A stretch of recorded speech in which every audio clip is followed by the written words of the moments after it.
Hi to all the friends of DAZN, welcome back here on DAZN Transfer, our final episode on this deadline day for this transfer window for the Club World Cup. Many things to mention, from Barcelona to Real Madrid, Atletico Madrid, but also a lot of Premier League, from Man City to Chelsea, and many other movements around the world, with many news, many big names to mention today, and with me today, Nacho Gonzalez. Ciao Nacho. Ciao Fabrizio, last show, so let's make the best out of it, right? It's gonna be crazy because we have many informations, many things happening around the transfer world, and I wanted to start, if you agree with me, with the Here We Go, because today it's an important day for Barcelona, because they will not be at the Club World Cup, but they are planning to improve their squad for the upcoming season. And they closed today a deal, a really important deal for the upcoming season for Juan Garcia, a fantastic goalkeeper who did incredible in La Liga last season with Espanyol and is going to Barcelona. It's a Here We Go. The deal is agreed with the player, 5-year deal. Everything was signed on player side today. So Juan Garcia already completed all the documents to be a new Barcelona player. In the next days, not today, but in the next days, Barcelona will pay the release clause to Espanyol, with a formal communication already arrived to the club to inform them about this process started, and so we can consider Juan Garcia as new Barca goalkeeper, a big movement, a big signing for 25 million euros. And Fabrizio, I'm going to ask you for some insight in this saga, because as you may know, it's not easy to switch allegiance when you're an Espanyol player to Barca. What happened from the player's side to, change his mind this way? It was not easy for Juan Garcia, that's the reality. Also because maybe if it was easy, we already had this Here We Go 1 month ago or so, because Barca started the contacts to try sign Juan Garcia already end of April, beginning of May, then wanted to respect the player who was fighting with Espanyol till the very end, but they wanted very early to proceed for Juan Garcia. It was not easy because obviously for the player with this rivalry for Barcelona, it was not easy to accept this proposal, but then a top club, the big opportunity to play on the biggest stage. So he decided to accept, also because this project looks really amazing also for the future, and so Juan Garcia said yes to Barcelona, and now he's ready for this new chapter. Okay, so now that we've informed you about Juan Garcia, let's go to any other transfer rumors that are still pending, and we've talked about them in the recent shows. So the first one, it's about Theo Hernandez and Atletico de Madrid. Can we expect any changes so far, Fabrizio? Not for the Club World Cup window, but we can expect some changes in the next days or weeks for Atletico Madrid, because the deal with Al-Hilal is off. So Theo Hernandez is not going to Al-Hilal despite the agreement between clubs, Milan and Al-Hilal, but now Atletico Madrid are in direct contact with the agents of Theo Hernandez, and the player is opening the doors to a potential return to Madrid, return to Spain, so Theo is quite open to that. Now depends on the financial agreement between the two clubs, because as I mentioned, Milan had an agreement in place with Al-Hilal for 35 million euros package.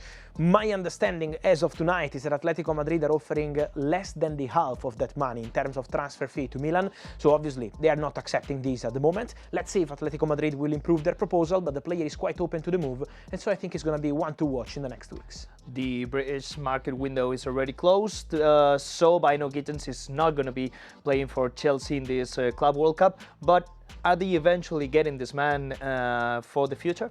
They will probably, yes. It's just about the negotiations to continue. Today was a very tense day at Chelsea because they tried till the very end of the deadline to get the deal done with Borussia Dortmund. They have a deal done with the player on a 7-year contract. Bino Gittens also today, speaking to Borussia Dortmund directors, was really begging to go to Chelsea. He wants to go to Chelsea. It's the opportunity of his life. Also, in the idea of the player, this deal has to happen, but between clubs, no agreement. Chelsea presented a new proposal around lunchtime for 50 million euros after the first one, 35, turned down, and Borussia Dortmund still rejecting, despite Chelsea willingness to include maybe some add-ons at the final hours of the negotiation to try to get it done for the Club World Cup.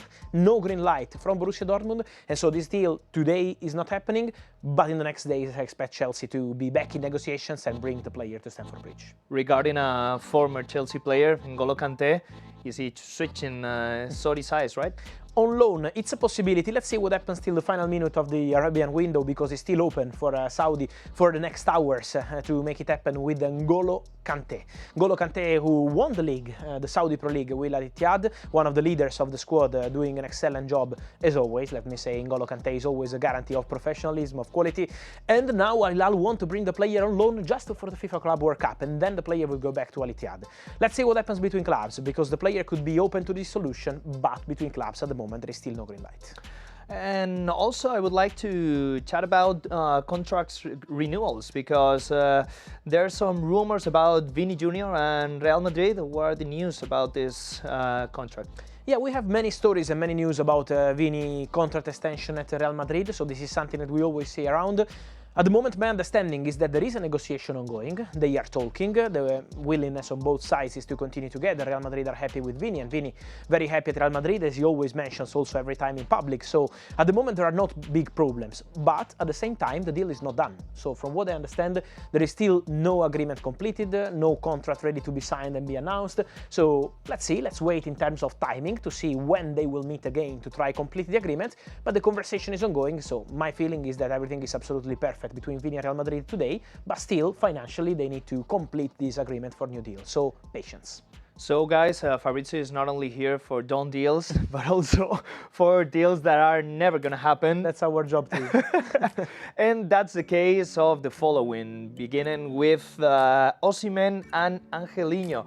Are they going to go to Al-Hilal? Because it doesn't look like that, right? No, Osimhen deal is completely off. So Victor Osimhen turned down Al-Hilal, as we said here on DAZN Transfer on Sunday, and this deal is not changing. So Osimhen is not going there. For Angelino, let me explain you. Yesterday we said that there was this negotiation, then no green light from Al-Hilal to approve the player to travel and have his medical and sign the contract. So this deal is not happening for the Club World Cup. But my sources tell me that they still hold an interest in Angelino for later on in the summer transfer window. So maybe the next weeks they can try to revisit this deal, to contact Roma and the agents again, because the new coach, Simone Inzaghi, is a big fan of Angelino. Probably reminds him of Di Marco, who already did very well with Simone Inzaghi at Inter in the recent years. And so Angelino is a player they want to bring to Al-Hilal, but at the moment, still no agreement for the Club World Cup for sure. Let's see in the next weeks. What can we expect from Osimhen in the future? Look, there is interest from Galatasaray. Galatasaray, as we always mentioned, are trying to find a way to keep Victor Osimhen for one more season, because he did fantastic, and it's not always only about on the pitch, also off the pitch. The relationship he had with the fans was something really special, and so all parties are trying to find a solution together. But you know, 75 million euros very close is not easy for Galatasaray to get the deal done. So it's an open story again now. With Al-Hilal, the story is off, and so Galatasaray, let's see if maybe some English club can try. But at the moment, the Osimhen situation is absolutely open. Mike Maignan has been a name mentioned several times in this show, but it looks like Chelsea is gonna stick to their goalkeepers, right? They are, yes, because they tried till this morning to reach an agreement with Milan. It's also the story with said for Bino Gittens, no?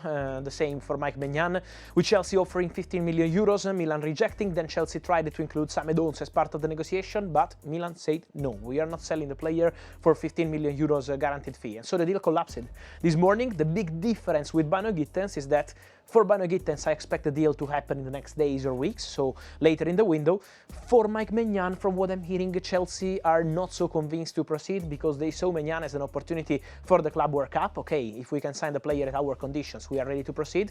But now this has changed. Milan are not accepting this money, so unless something crazy happens, or maybe Milan change the valuation of the player, I think this deal is completely off for Mike Maignan, who is still not signing a new contract at Milan. Could it be a problem for Milan in terms of having a goalkeeper that wants out? Yeah, I mean, this could be a problem. Then it always depends on the manager too, I think, in this kind of situations. No, I'm sure Massimiliano Allegri will now go and talk to Mike Maignan, try to understand if there is a way where they can continue together in the best way possible for the club, for the player and for the coach. So they will try to discuss. But again, the window is long. This window is closing, but the summer transfer window is long. 3 months to go. So let's see what's going to happen there, because it's still an open story, I feel. As an Italian, Fabrizio, I don't know if these news are bad news, but Ranieri doesn't look like he's heading to the national team, right? No, he said no to this proposal from the Italian national team. Yesterday we were saying how they wanted from the federation to offer him the job, and they did. But Claudio Ranieri said no. After thinking about it for 24 hours, Claudio Ranieri decided to continue with Roma. It's also about Roma, you know. He had to take the double role, but he's not young anymore. He's still a fantastic coach and person, but not young anymore, and so he doesn't want to take this double role, also because he's really focused on Roma. He was absolutely crucial to bring in the new coach, Giampiero Gasperini. He's going to coordinate everything at Roma, and so, you know, working also for the Italian national team with the World Cup to prepare, and it's not an easy situation at the moment, Ranieri decided to say no. So now contacts ongoing with Gennaro Gattuso, who left Croatian football and is now an opportunity for the Italian national team. Also Daniele De Rossi has been contacted. Let's see what happens, but I think it's going to be a former World Cup winner 2006 as new coach for the Italian national team. That's going to be fun if it happens. And then Gyokeres, the Swedish striker, looks like there's some anger towards Sporting from the players' camp, right? That's the story from Portugal, yes. We saw also Victor Gyokeres removing Sporting from his Instagram and social media accounts in the recent hours. Why? Because there was a pact between Victor Gyokeres agents and Sporting to let the player go this summer for a transfer fee, let's say around 65 million euros, then was also depending on payment terms, installments and all of this, but around 65 million euros. Why that pact and not the release clause, 100 million euros? Because the player was always very serious and professional. 1 year ago, many proposals, he decided to stay. In January, Amorim is leaving, so he had the chance to go and he decided to stay. So Sporting, also to give something to the player, were prepared to accept this transfer fee, but then now Sporting are requesting something more than 65, maybe 80 million euros. And so the player is probably not so happy with that behavior from the club. That's why the situation is getting tense. Let's see, because I still see Victor Gyokeres leaving Sporting this summer with interest from several clubs around the world. All right, so now it's time for done deals, the news that we'd like to bring to you guys. And first one involves Arsenal and Martin Zubimendi. Yes, because on this one is also time to confirm that here we go for Martin Zubimendi to Arsenal. I know we have many stories on this one, but here on DAZN Transfer I keep repeating my information, and my information is that Martin Zubimendi is going to play for Arsenal, that everything has been agreed already long time ago. Then we wait for the formal steps, for the player to sign the contract, for the medical test to take place, but there is a pact between Arsenal and Martin Zubimendi, so there is a lot of rumor on Real Madrid, and there was also on different clubs in the recent months, but my understanding is that Martin Zubimendi wants to play for Arsenal, has an agreement with Arsenal, already spoke to Mikel Arteta about the project, so it's just about taking some days to complete everything, and then I see Zubimendi as one of the first signings of the summer transfer window for the Gunners. So there were not any doubts at all from Zubimendi? My understanding, no. Also because Zubimendi, I think, also wants to try something different. You know, leaving Spain and in this case going to Premier League is an opportunity also for him to try a different league. Staying in Spain, staying in the same league was probably, in terms of respect for Real Sociedad, not the best solution for himself. So Arsenal is the destination. We've also spotted a comment from Alvaro Carreras, on the Hausen post on Instagram that I would like to bring up as well, because as we can see, Alvaro Carreras said, "Congratulations, my friend," and white heart. White heart because he's waiting, he's buzzing, he's just waiting for the call to go to Real Madrid. This is not going to happen for the Club World Cup because the player is now with Benfica, but trust me, Real Madrid will be back soon at the table with Benfica. They were not able to reach an agreement because, as we mentioned, Benfica want 50 million euros, Man United have a sell-on clause, so Benfica want to save their money. Real Madrid wanted to spend less, around 35-40 million euros, so no club-to-club agreement, but the agreement with Alvaro Carreras remains. The player wants to go to Real Madrid, so I think this message was obviously congratulations to the DAZN, but also the desire of Alvaro Carreras to become a Real Madrid player at this point later in the summer transfer week. Now that we are talking about Real Madrid, it's also time to make clear that the position from River Plate is that Franco Mastantuono is going to be playing the Club World Cup for them, right? Yeah, it's official now, what we've always been saying here, because River Plate never changed their stance. Despite all the stories, they wanted Franco Mastantuono to play the Club World Cup with them, and this is gonna happen in the upcoming days, because Mastantuono is traveling with River Plate to the US. He's gonna be part of the squad, and so for sure the deal is done with Real Madrid, but will happen right after the Club World Cup. So July, they will prepare everything, and then the player, when he will turn 18 in August, will be announced as a new Real Madrid player. But the deal is done, 6-year contract. So don't worry about that, and don't worry also about all the latest we have on many other stories with our percentage. And so let's go with our Heroicometro.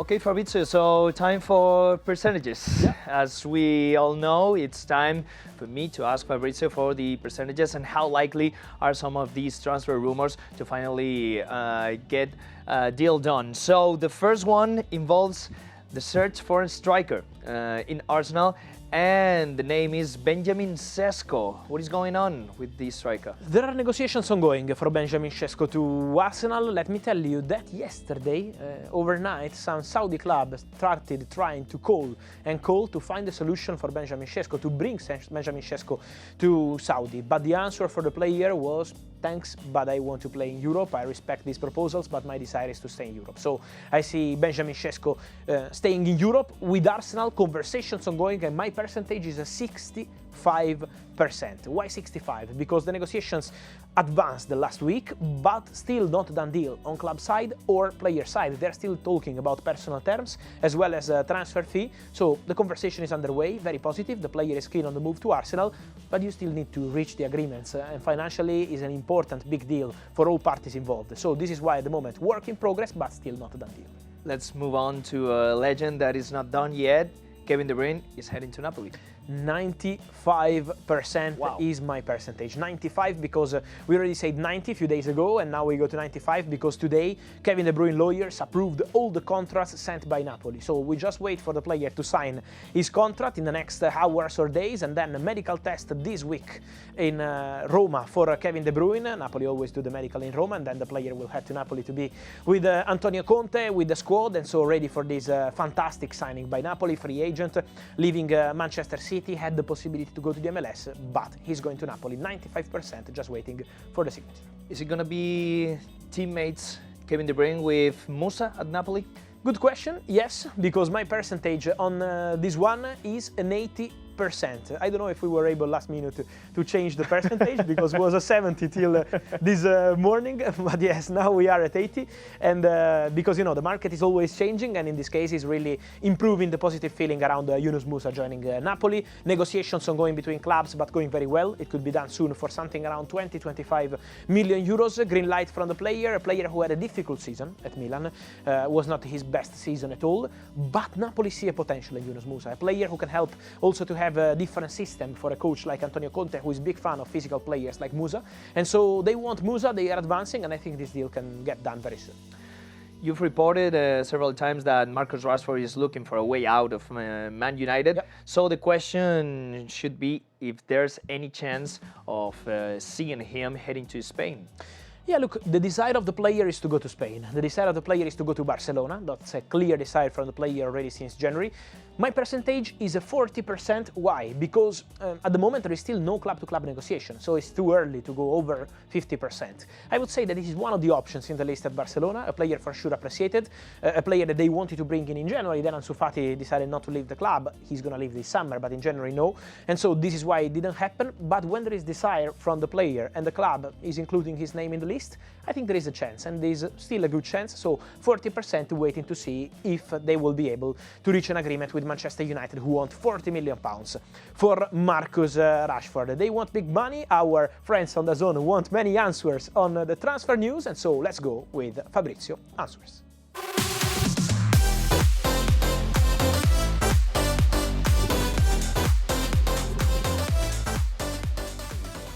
As you all guys know, we get the best questions from you to ask Fabrizio, and we have just one for this show, Fabrizio, and it involves Dibu Martinez, the Argentinian goalkeeper. So Rodri asks, will Dibu leave and where could he play?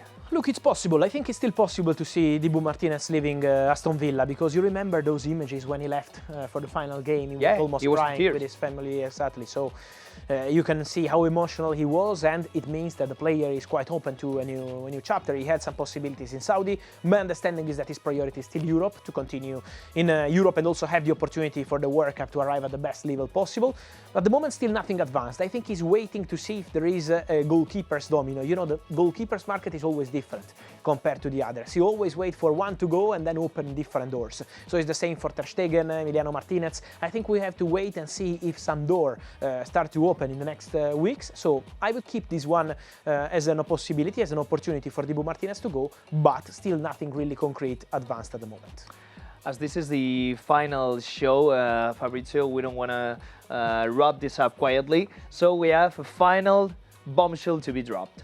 And it's about a super talent playing for Deportivo La Coruña, and is called Yeremai. For those who don't know him, I'm sure on DAZN Spain you know him quite well, but also around Europe, because he's a player who was wanted by Chelsea Group in the January window to send him to Strasbourg. The deal collapsed. This summer Como were quite close to signing him till few hours ago. What happened? That Como wanted to pay the release clause for Yeremai, 33 million euros. They were prepared with all the documents, but they were not getting the green light from the player. Why? Because the player, from what I understand, also spoke to Cesc Fabregas, but was not feeling ready to leave Deportivo La Coruña, probably feeling this love for his club. And so let's see if some other club during the transfer window can change his mind, but that club is not Como. So Como leave the negotiations for Yeremai, the deal has collapsed. At the moment, the player stays at Deportivo La Coruña, so some romantic story to wrap up our show here on DAZN Transfer, and we will be following all the latest, as always, here on DAZN.